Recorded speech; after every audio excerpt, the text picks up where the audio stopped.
ኢትዮጵያ ከቧት በነበሩት ቀኝ ገዢዎቿ በግብጽ ሴራ ከባህሩ በር ስትገፋ ኖራለች። የደርግ መንግስትን ጥለው በአስመራና በአዲስ አበባ ስልጣን ላይ የተሰየሙ መንግስታት የባዕዳኑን ተልዕኮ በማስፈጸሙ ረገድ ተሳክቶላቸዋል። ጉዳዩን አሳዛኝ የሚያደርገው ኢትዮጵያ በሻዕቢያ የተፈጸመባትን ወረራ ተከትሎ ልታስመልስ የምትችለውን የባህር በር ዳግም በአልጀርስ ስምምነት ምክንያት አጥተዋለች። በአልጀርሱ የድርድር ሂደት የኢትዮጵያ መረታት ዕውቁ ታሪክ ምሁር ፕሮፌሰር ክላፋም ኢትዮጵያ ሽንፈትን ከድል መንጋጋ ፈልቅቃ ወጣች በማለት ይገልጹታል። በጦር የተገኘ ድል በሕግ ማጽናት ሲገባ ሆነ ተብሎ በሚመስል መልኩ በፍርድ ሸንጎ ባህር በሯን እንድታጣ ሆኗል። ግብጽና ሌሎች የኢትዮጵያ ተገዳዳሪዎች ከባህር በሩ ለማራቅ ብለው በፈጠሯት ኤርትራ የተከበበች ኢትዮጵያ ራሷን ደህንነቷን አደጋ ውስጥ ገብቷል። ግብጽና ሌሎች የኢትዮጵያ ተገዳዳሪዎች ከባህሩ በር ለማራቅ ብለው በፈጠሯት ኤርትራ የተከበበችው ኢትዮጵያ ራሷን ደህንነቷ አደጋ ውስጥ ወድቋል። ባህር በሩ ከቀሪው ዓለም ጋር የመገናኛ በር ብቻ አይደለም፣ ከጠላት የምትከላከልበት ቅጥርም ነው። የደርግ መንግስት በከፍተኛ ጦርነት ውስጥ ሆኖ የጎረቤት ሀገራት የወደብ ግልጋሎት አደጋ ውስጥ በወደቀ ጊዜ ታንክና በአውሮፕላን እስከ ማስገባት የደረሰ የታሪክ ምዕራፍ የቅርብ ጊዜ ትውስታ ነው። የራስን የደህንነት አጥር በጎረቤት ሀገር የደህንነት ጥበቃ ስር መጠለል የማይታሰብም ነው። እናም የሉዓላዊነት ጉዳይ ዘውትር በቋፍ ላይ ይንጠለጠላል። ጀነራል ናፒየር አጼ ቴዎድሮስን ለመውጋት ወደ ኢትዮጵያ የገቡት በቀይ ባህር ወደብ ነው። ቱርኮች፣ ግብጾችም ጣሊያኖችም ወደ ኢትዮጵያ ነፍጥ አንግተው የገቡት በቀይ ባህር ነው። ወራሪዎቹ ከስትራቴጂ አንጻር ከየብሱ ባህሩን ይመርጣሉ። ታሪክ ይህንኑ አስረግጧል። ዛሬ በተደረሰበት የጦር ቴክኖሎጂ እድገት አንጻር ባህሩን ያልተቆጣጠረ አካል በር አልባ ቤት ውስጥ እንዳለ ይቆጠራል። ከባህር ላይ በሚተኮስ ጦር መሳሪያ ሀገሪቱ የብሔራዊ ደህንነቷ አደጋ ላይ ይወድቃል። ኢትዮጵያ ለባህሩ ካላት ቅርበት አንጻር የትኛውም የሀገሪቱ ክፍሏ ከባህሩ ላይ ለሚነሱ ጥቃቶች ተጋላጭ ነው። የኢትዮጵያ ደህንነት አጥር ባህሩ ነው። የሀገሪቱ የመከላከያ ቅጥር ውሃው ነው።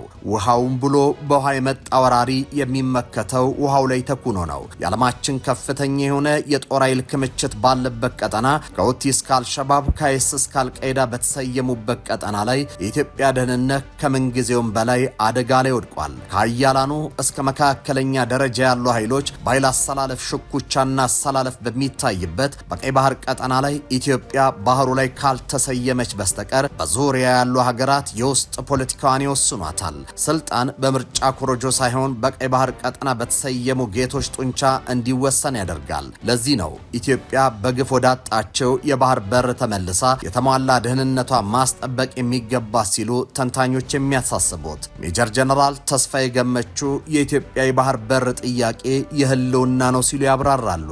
ጤና ይስጥልኝ። ይህ ሆርን ቪው ነው። በዛሬው ዕለት የኢትዮጵያን የባህር በር ጥያቄ በጀነራሎቹ አንደበት ምን ተባለ የሚለውን እየተመለከትን እንቆያለን። አብራችሁን ቆዩ። ብዙዎች ወደውታል፣ ብዙዎች ይፈልጉታል፣ የብዙዎች የመጀመሪያ ምርጫ ሆኗል። የስኬታማ ሰዎች የዘመነ ህይወትን ለሚሹና በልዩነት ለመኖር የሚፈልጉ ሰዎች የሚመርጡት ልዩ ስፍራ ነው። ታላቅ የህንፃ ጥበብ፣ ዘመን ተሻጋሪ ጥራት፣ በአይነቱ ልዩ የሆነ የኑሮ ዘይቤ፣ ብዙዎች ሲመኙት የነበረ ህይወት ከምኞት ባሻገር እውን ሆነ። በኢትዮጵያ ለመጀመሪያ ጊዜ ዓለም አቀፍ ስታንዳርድ ያለው ትክክለኛ ለክሸሪየስ ላይፍ ስታይል የሚያገኙበት ግዙፍ የመኖሪያ መንደር እዚሁ መዲናችን አዲስ አበባ ከወዳጅነት ፓርክ አጠገብ ከሼራተን ሆቴል ፊት ለፊት በአሚባራ ፕሮፐርቲስ የተገነባ ነው። ለሽያጭ አወጣናቸው ከባለ አንድ መኝታ እስከ ባለ 4 መኝታ እንደዚሁም ለክሸሪየስ ፔንት ሃውሶች ሲሆኑ በዓሉን በማስመልከት ለጥቂት ቀናት የሚቆይ ከ1 ሚሊዮን እስከ 7.4 ሚሊዮን ብር የሚደርስ ቅናሽ ማዘጋጀታችንን ስንገልጽ በደስታ ነው።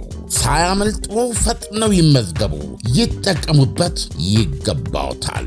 ለበለጠ መረጃ በ0922 82 36 71 ደውሉ። አሚባራ ፕሮፐርቲስ። ታሪክ የኢትዮጵያ ህልውና ከባህሩ ጋር የተጋባ ነው ይላል። ተፈጥሮ ኢትዮጵያን የቀይ ባህር ዳርቻዎችን የተንተራሰች ናት ይላል። ህግ ታሪክና ተፈጥሮን አሰላስሎ የኢትዮጵያ የባህር በር ባለቤትነትን ያጸናል። የአክሱም ስርወ መንግስት ከፊንቃውያን፣ ግሪካውያን፣ ከቤዛንታይን፣ ከሮማውያን፣ ከግብፃውያን፣ ከህንዳውያንና ከቻይናውያን ግዛቶች ጋር ከፍተኛ የሆነ የኢኮኖሚ ትስስር ነበረው። ፐርፕለስ ኦፍ ዘ ኤርትሪያን ሲ በተሰኘ ጸሐፊው ባልታወቀ ጥንታዊ መጽሐፍ ላይ እንደተጠቀሰው የኢትዮጵያን ዋና ወደብ የነበረችውን አዱሊስን የጠቀሰ ሲሆን በዚህም የባህር ጉዞ የሚያደርጉ የውጭ ሀገራት መርከቦች በማታ ጥቃት ከሚያደርሱ ስርዓት አልበኞች ራሳቸውን ለመጠበቅ መልህቃቸውን ይጥሉባት ነበር ሲል ያብራራል። በአዱሊስ የቀለጠ ዓለም አቀፍ ንግድ ይካሄድበት የነበረና ከያቅጣጫው በሚመጡ ነጋዴዎች ተጥለቅልቃ ማየትም የተለመደ ነበር።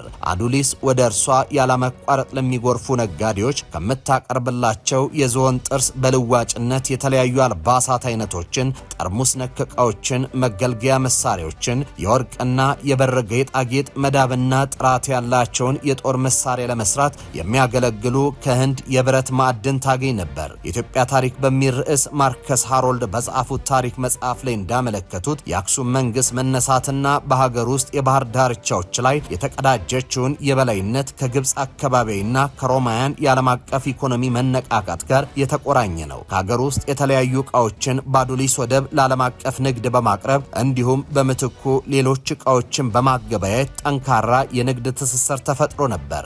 እንዲሁም በርበራን በመጠቀም የኢትዮጵያ ነጋዴዎች የህንድ ውቅያኖስን ንግድ መስመር በመቆጣጠር ወደ ህንድ መሃል ሀገር ድረስ ገብተው ይነግዱና በምትኩም የተለያዩ ቅመማ ቅመሞችንና ሌሎች አይነት በርካታ ሸቀጦችን ይዘው ይመለሳሉ። አክሱም በተለይም በአፄ ካሊብ ዘመን እስከ የመን ተሻግሮ ግዛቱን በማስፋፋት በሁሉም የቀይ ባህር ዳርቻዎች ላይ ኢኮኖሚያዊና ወታደራዊ የበላይነት መገንባት የተቻለበት የኢትዮጵያ የታላቅነት ዘመን መመዝገቡ በታሪክ ይታወሳል።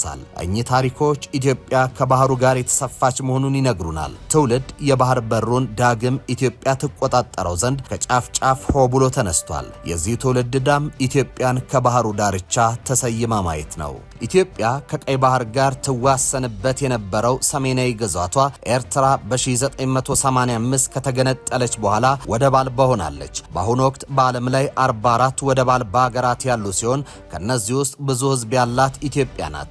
በኤርትራ ነጻነት ማግስት ኢትዮጵያን ይመራ የነበረው ህወሓት መራሹ ኢህአዴግ የኢትዮጵያን ወደብና ነዳጅ፣ ሌሎች ዕቃዎችን ሁሉ ከዓለም አቀፍ ገበያ በግዢ የሚገኝ ሸቀጥ ነው የሚል አቋም ነበረው። የኢህአዴግ ሊቀመንበር የአገሪቱ መሪ የነበሩት አቶ መለስ ዜናዊ ኢትዮጵያ ለዘመናዊ ተፈጥሮ ድንበር የምትለው ቀይ ባህር በይፋ አጀንዳነቱ አክትሟል ሲሉም ተናግሯል። ሆኖም የቀይ ባህር ጥያቄ በኢትዮጵያ የሰፊው ህዝብ፣ በልሂቃኑ ምሁራኑና በተቃውሞ ፖለቲካ ውስጥ ዋነኛ ተዋናይ በነበሩ ኃይሎች አጀንዳ መሆኑ ቀጥሏልም። እንዲያውም የኢህአዴግ መንግስት በ2010 ካበቃ በኋላ የወደብ ጉዳይ ዳግም መንግስታዊ አጀንዳ ሆኖ ቀርቧል። በቀይ ባህር ቀጠና እየታዩ ያሉ የጂኦፖለቲካ ለውጦች እንዲሁም የጅቡቲ ወደብ ኢትዮጵያ የሎጂስቲክ ፍላጎትን በብቸኝነት ሊያሟላ ለመቻሉ ኢትዮጵያ ከቅርብ ጊዜያት ወዲህ በቀይ ባህር ላይ ያላትን ጥያቄ ቀዳማዊ ብሔራዊ አጀንዳ ለማድረጓ ምክንያቶች ናቸው ሲሉ የአፍሪካ ኢኮኖሚክ ሪሰርች ኮንሰርቲየም ጸሐፊ ሀብታሙ ግርማ ያስረዳሉ።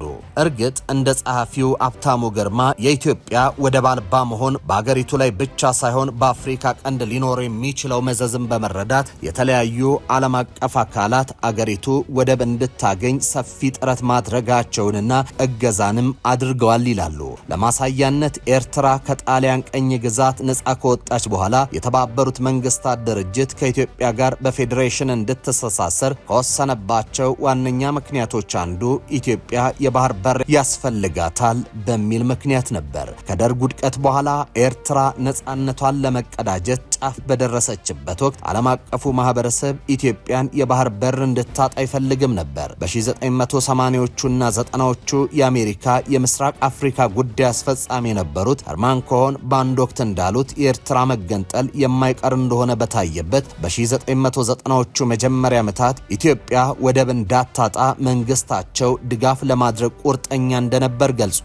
የባህር በሩን ለመቀበል ፈቃደኛ ያልሆነው በወቅቱ 4 ኪሎ የገባው ኃይልና የራሱ ያልሆነውን ለመቀበል አሻፈረኛ ላለው ያዲሃሎ የገባው ታጣቂ ቡድን ነው። ሆኖም ትናንት የነበረ ይህ ዓለም አቀፍ ድጋፍ ዛሬም እንደቀጠለ ነው። በተለይም የአፍሪካ ቀንድ የሀያላኑ ሀገራት ሽኩቻ ሜዳ መሆኑን ተከትሎ ኢትዮጵያ በቀጠናው የኢትዮጵያን ህልውና በእጅጉ ተፈልጓል። ኢትዮጵያ መንግስት በታሪክ በቀይ ባህር ጉዳይ ከፍተኛውን ይሁንታ እንዲያገኝ ያስቻለው ኢትዮጵያ ከባህሩ ጋር ተፈጥሮ የሰፋት መሆኑን ከመቀበል ባሻ ባሻገር ቀውሱ በሚነጠው የአፍሪካ ቀንድ ላይ ሰላምና ጸጥታን በማስከበሩ ረገድ ትልቅ ሚናን ትጫወታለች በሚል ነው። እናም ሀገራት የኢትዮጵያም በሰላማዊ መንገድ ባህር የማግኘት መንገድን በመደገፍ ላይ ናቸው። ብዙዎች ወደውታል፣ ብዙዎች ይፈልጉታል። የብዙዎች የመጀመሪያ ምርጫ ሆኗል። የስኬታማ ሰዎች የዘመን ሕይወትን ለሚሹና በልዩነት ለመኖር የሚፈልጉ ሰዎች የሚመርጡት ልዩ ስፍራ ነው። ታላቅ የህንፃ ጥበብ፣ ዘመን ተሻጋሪ ጥራት፣ በአይነቱ ልዩ የሆነ የኑሮ ዘይቤ፣ ብዙዎች ሲመኙት የነበረ ሕይወት ከምኞት ባሻገር እውን ሆነ።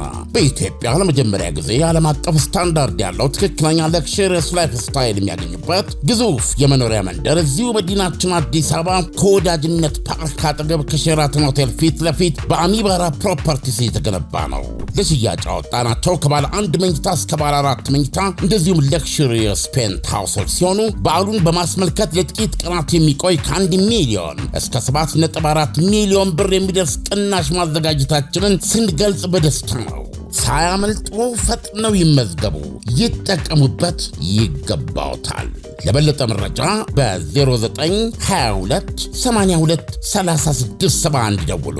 አሚባራ ፕሮፐርቲስ